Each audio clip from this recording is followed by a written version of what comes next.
Okay. Welcome to this meeting of the Accessibility Advisory Committee for the City of Quinte West. As our name implies, we are an advisory committee, and our duty is to report and advise on all matters that fall within our mandate, and to recommend such actions to council as may be deemed necessary. We are not able to bind or compel council to any recommendation we just may discuss or make. Having said that, the first we will ask, do we have any disclosures of pecuniary interest to be declared? I didn't think so. Seeing none, we will carry on to the next item, but just before the approval of agenda, I'll take one quick minute here to welcome our new committee member, Lucas Frederick, to our committee. We will have a chance later on to be a little more formal. So welcome. We are now moving on to the approval of the agenda of the meeting of August 28th that you should have in front of you. And if you've had a chance, we need a mover and a seconder. So moved by Committee Member DeLine, seconded by Committee Member Kloss. All those in favor, motion is carried.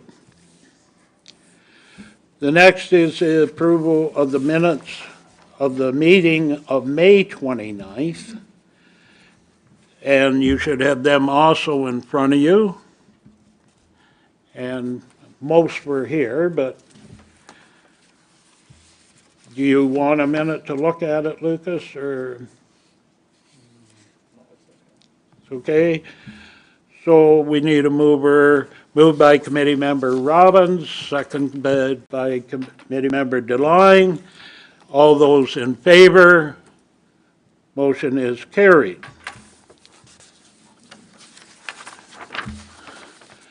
And we are already up to delegations and presentations that I see some people have been eagerly waiting for. First of all, we have Amy Rushlow, Youth Accessibility Leader, Office and Communications Administrator for the Small Business Center, to speak to us regarding the Enabling Accessibility Funding for 2025 and the grant application process. Welcome, Amy.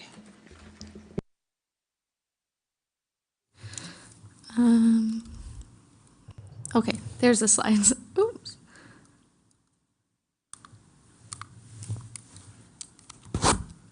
There, okay. Thank you for the introduction. My name is Amy Rushlow. I'm the Office and Communications Administrator at the Small Business Center in Trenval. We've been running the Enabling Accessibility Fund through our office since 2019, and that is a federal grant for up to $12,000 to make facilities more accessible and inclusive. Most of you might be familiar with this program, as we were the gracious recipients of an accessibility award from the City of Quinte West last year. So yeah, I'll just do another recap.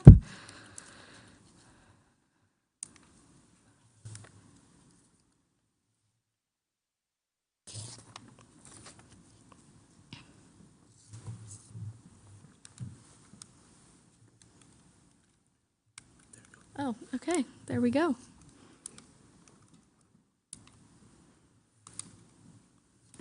Okay, so starting with eligibility, this grant is for not-for-profit organizations, small businesses with less than 99 full-time employees, Indigenous organizations, municipalities, and new this year, public education institutions.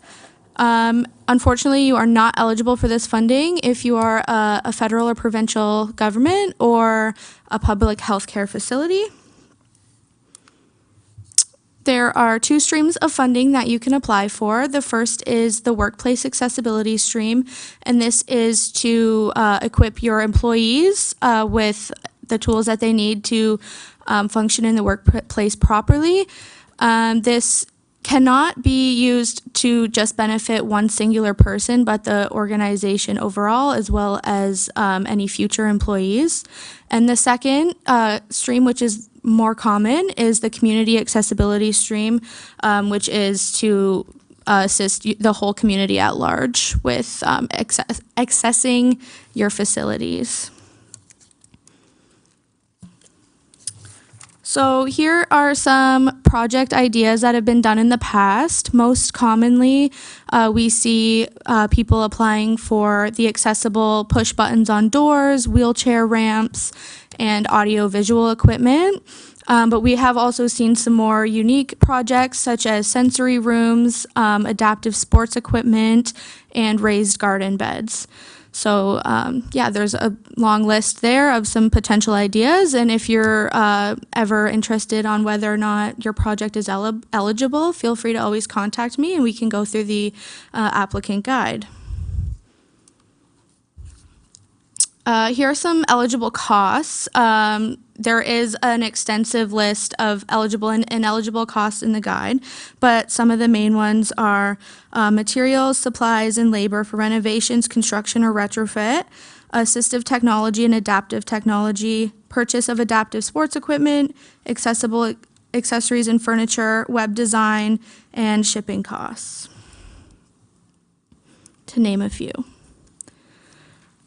So in the past, this program has been ran through our office since 2019, and we have seen over $500,000 allocated to our community, the Bay of Quinte community. And this program is always led by a youth accessibility leader. So this is my second year running the program, but in the past we have had a couple different candidates from our office also facilitate it. And if you're interested in applying, you can contact me at the Small Business Center. My contact information is on the next slide. And I will provide you with the application and applicant guide. You will complete the application, leaving question 24 blank, which is where I will endorse your application. I will then send it back to you, and we will work together for you to submit through the GCOS submission portal. And the deadline to apply is November 3rd, 2025 at 3 p.m. So here's my contact information. My phone number and email address, and if anybody has any questions, I welcome them now.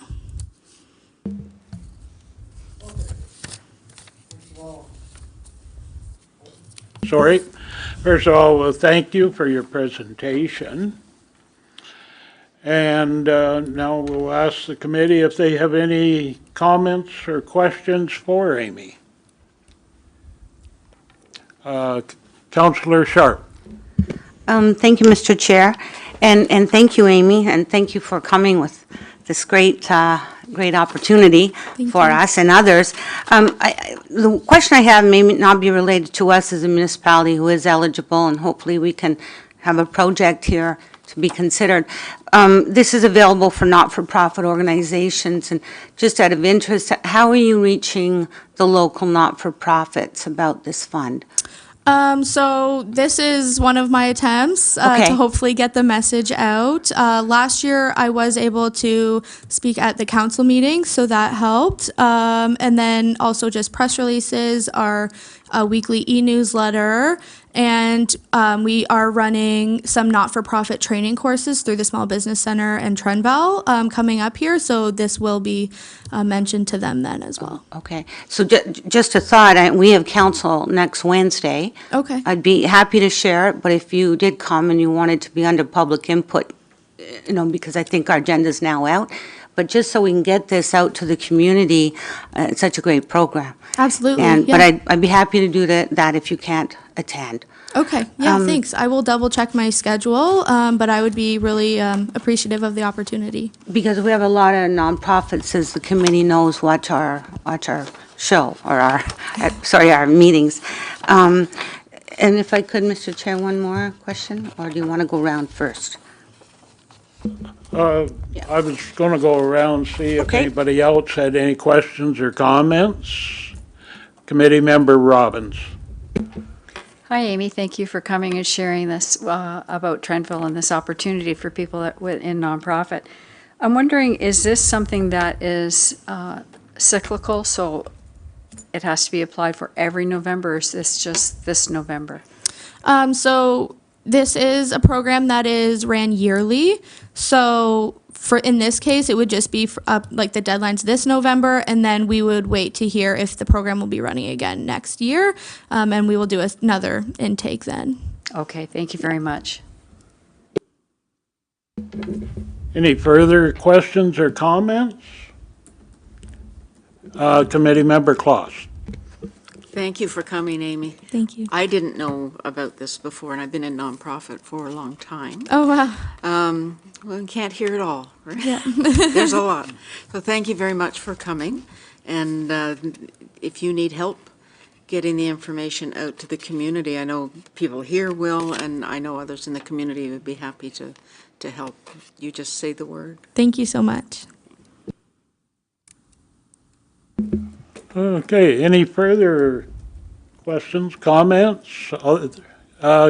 Councillor Sharp.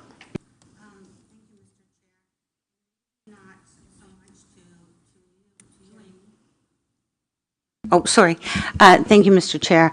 Maybe not so much to you, and maybe we'll deal with it later, but do we have anything, Louise, that we can think? I know the deadline's coming up here pretty quickly. Is there anything that we have on our list, or City Hall, or we'd look to sharing with departments? I have shared with departments and asked for input. Perfect. If I receive anything back, I'll let you know. Okay. Thank you very much. Thank you.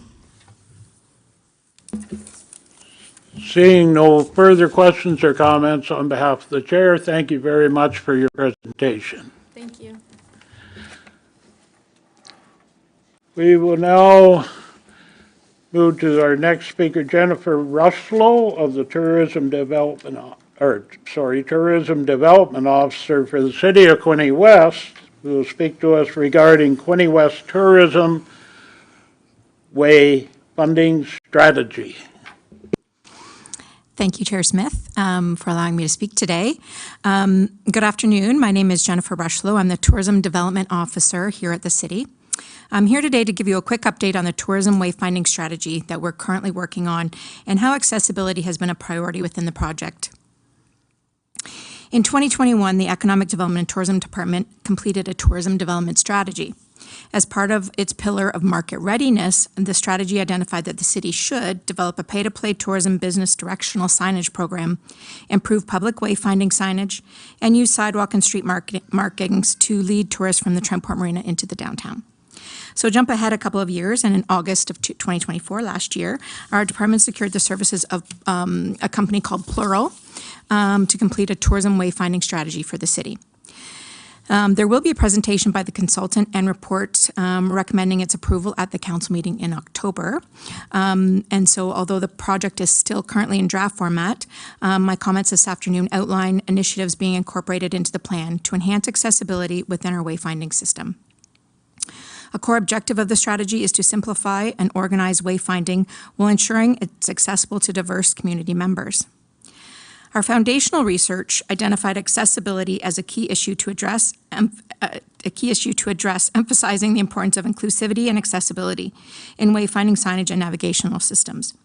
Maintaining its consistent appearance across the system is crucial as it enhances user experience, improves recognition, accessibility, and ease of use.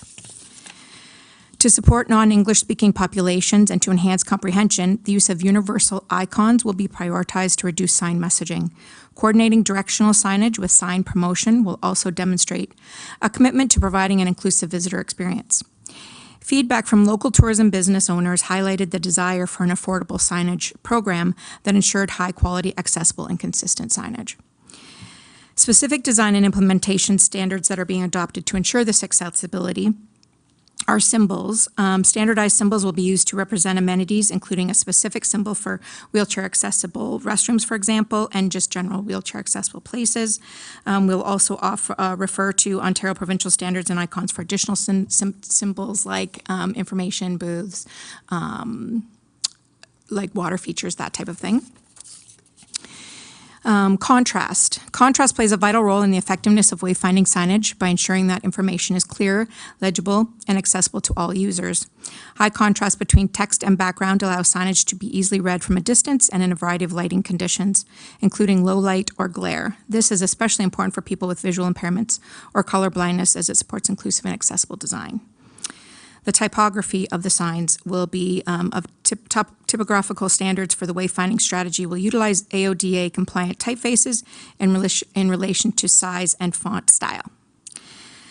Physical placement and barriers. Signage will be accessible to pedestrians and free from physical barriers. We will ensure that sign elements do not impose on pedestrian travel routes or create unsafe situations for pedestrians or those with disabilities. Protruding objects will not extend more than 100 millimeters unless they are detectable at or below 680 millimeters above ground surface. Compliance and maintenance. The tourism business using our wayfinding system will be all standard and compliant with all applicable federal, municipal, and provincial legislation, including AODA. A signage repair, maintenance, and replacement schedule will be implemented to protect accessibility and ensure ongoing compliance. These initiatives demonstrate our commitment to creating an inclusive and accessible wayfinding system for our community members and visitors. Thank you for your time today. If anyone has any questions or concerns about the plan or comments, I would be happy to answer and take these comments back to the consultant. Okay, thank you very much for your presentation. And we'll now check with the committee if we have any questions or comments for Jennifer.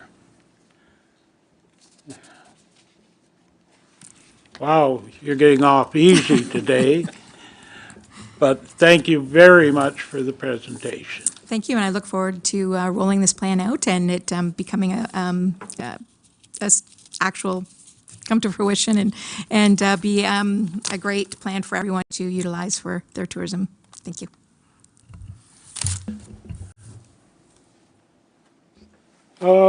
Now we have no members of the public, so I can move on to correspondence. And we have none. Okay.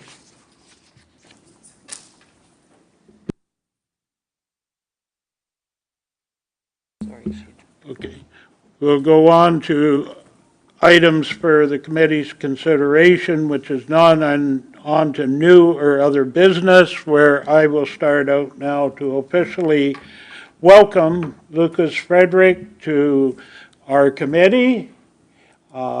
This is a good time, I guess, for others who want to welcome Lucas, and we'll then hear a few words from Lucas. So anybody that wants to, Councillor Sharp. Well, thank you very much. I just, Mr. Chair, I just want to comment that it's really, really nice to have a new member and a young member with some new ideas, I'm sure, and look forward to working with you. And thank you for your detailed application and your interest in the City of Quinte West and the accessibility needs and interests of our community. So all the best to you, Lucas, in any way we can help you as well. Thank you.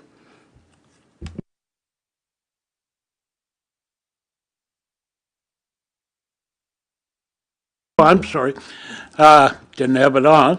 If there's nobody else at this time, we'll go to Lucas and ask him for a few comments from him. We'll put him on the spot. Thank you, Mr. Chairman. So my name is Lucas Frederick. I've been a lifelong resident in Battawa. I'm really excited to be here with all of you guys. I thank you for the opportunity. I have grown up with a mind for accessibility needs, as I have a lot of that in my family, as well as for myself now. And I want to bring that experience to this committee and be able to provide insight on things like food accessibility and washroom accessibility, as that's been a concern for myself and people in my family for my entire life. So I thank you for the opportunity, and I look forward to working with you guys. Thank you. Thank you, Lucas, and we will get to know each other over time, and glad to have you on the committee. We'll now go to a verbal update from Louise, our coordinator regarding the Quinte West Accessibility Awards. Thank you, Chair Smith. As we have discussed previously, the City of Quinte West 2025 Accessibility Awards will be run this year with a nomination period of September 15th, 2025 to November 7th. The communication plan has been approved, and it includes paper ads as well as all social media channels for the city. And it will begin the rollout on September 15th. Again, if you are aware of anybody who you believe meets the criteria to be nominated for an award, anybody can nominate. The application will be available online. It will also be available if they want to contact the city. We can provide them with a paper copy to bring in. And the only other thing is that the awards, as we approved for design last year, were very well recognized and went over very well. So we are reaching out to Hazelton Studios again to produce the awards that we will be handing out at the ceremony on December 3rd.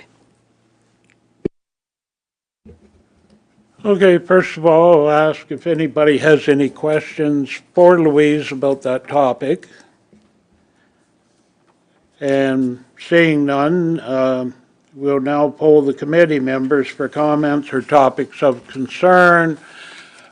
I guess I'll start with Councillor Sharp, and then we'll work our way over. Nothing, Mr. Chair, but I just wanted to check. I'm not sure, do we have a meeting the last Thursday of November? And if we do, I will be away. The next committee meeting is actually October 23rd.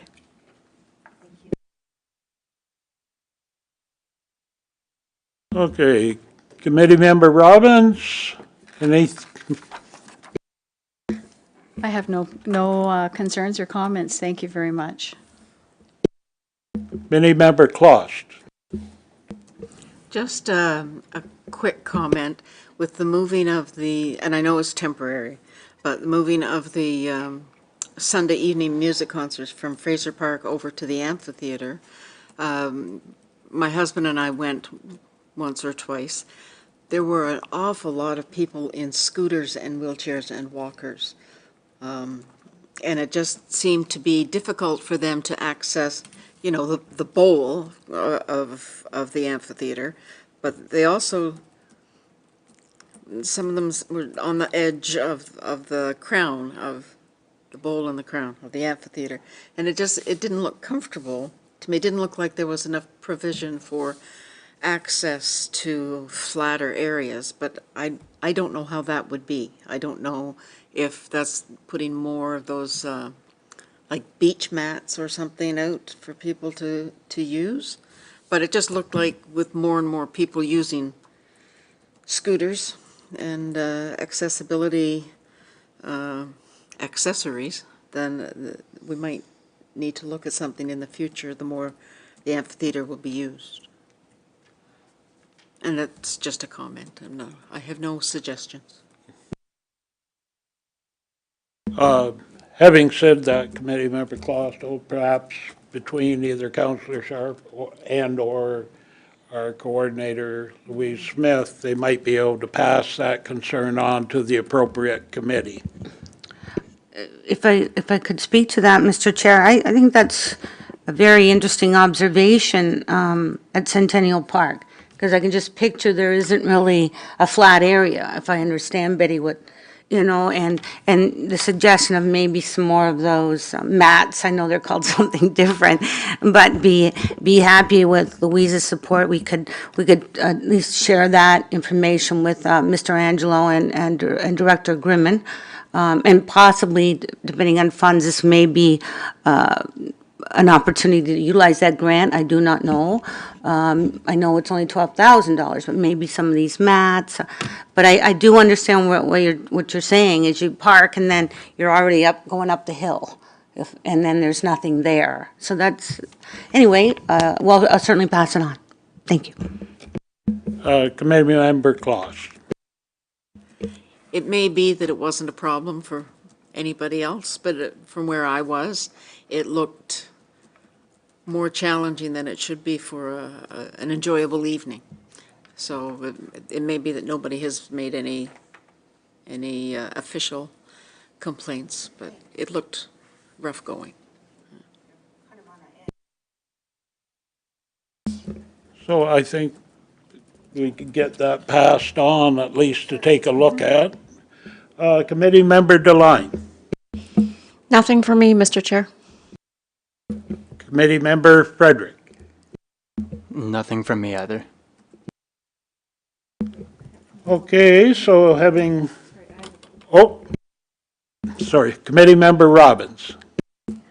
I use Centennial Park quite often, mostly every day, to go for a walk. And there's one section of the sidewalk pathway that's very low-lying, and it's behind the ball field. And so if it's rained or snowed or whatever, quite often that is covered with water. And so what ends up happening is when you get around the bend to go for a walk and go on that surface, it's covered totally in water, sometimes 4 inches of water. So people have to backtrack or go on the grass. And I think this should be dealt with because there's a lot of people that walk in that area. So, and especially with, I see people that have had a stroke, they're using canes, walking sticks and that sort of thing. And now they're having to walk on the grass, which is not accessible for them. It's a safety issue, really. And I was wondering also, I mean, this is a park that's used with for so many people, various family members, older people, younger people, that it doesn't have any lighting. And there are tons of people that walk there on the pathway in later evening, and you're in the dark sometimes, and especially in the winter. I've walked all winter, and there's a section of it around the plant, the water plant, and that sort of thing that gets a little bit isolated. And another concern some people had was that there's not really any clear definition of when people are riding their bicycles, of any bike lane. And so people are coming up behind you when they're riding their bike, and some people don't have a bell, and then you're taken to the grass to get out of the way. And I'm just wondering, should there be a definition of a bike lane in that wide walkway? That's just something that's come up with people talking amongst each other as they're walking. Okay, once again, it's the type of thing that we should pass on to the appropriate committee from here. Maybe we could get a list or something, because now that it's been brought up, I was down for the July 1st celebrations, and on some areas you would not want to walk on the designated pathway because people are not doing their duty with little bags, I'll say, picking up, and there's some places you could not walk on it because of that. But this is something that's going to have to go, I guess, multiple things to the right committee.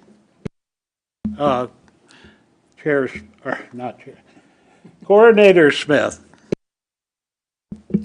To Committee Member Robbins, if you could possibly, the next time you're out for a walk, take a picture of the area that you were specifying and supply it to me so that I'm able to show specifically where it's at and get somebody out there to take a look and maybe get it improved. Maybe tomorrow morning might be a good morning when it's after it's If rained. you're- Yeah. I'll do that. Thank you. Okay, thank you. Okay, so it looks like we got Centennial Park at least partially covered today. And having had that, we look for a motion to adjourn. Moved by Councillor Sharp, seconded by Committee Member Deline. All those in favor? Motion is carried. I declare this meeting adjourned.